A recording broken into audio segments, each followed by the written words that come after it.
ఆనాటి ప్రభుత్వం Kothapeta fruit market ని కోహేడకు తరలించినప్పుడు అత్తర్పుత్తర్ టెంట్లేసి రేకులేసి పెడితే గాలి దుమారానికి ఆ రేకులు ఆ టెంట్లు కూలిపోయి వందలాది మంది కూరగాయలు అమ్మే రైతులకందరికీ దెబ్బలు తగిలి కాళ్ళు పోయి చేతులు పోయి కష్టాలు ఎదుర్కొంటుంటే ఆనాడు పార్లమెంటు సభ్యుడుగా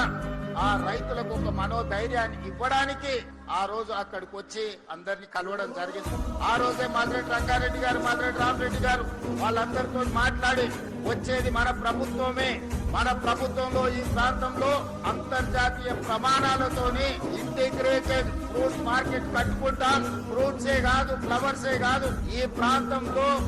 మీకు పోల్ట్రీ కావచ్చు, ఫిష్ కావచ్చు, చికెన్ కావచ్చు, మటన్ కావచ్చు, పాలు కావచ్చు, కూరగాయలు కావచ్చు, ఏమి కావాలన్నా నగరం నుంచే కాదు రాష్ట్రం నలుమూలల నుంచి ఎవరి ఇంట్లో పెళ్లిన్నా ఎవరి ఇంట్లో పండుగ ఉన్నా ఏమి కొనాలన్నా ఇక్కడికి వస్తే అన్ని అందుబాటులో ఉండే విధంగా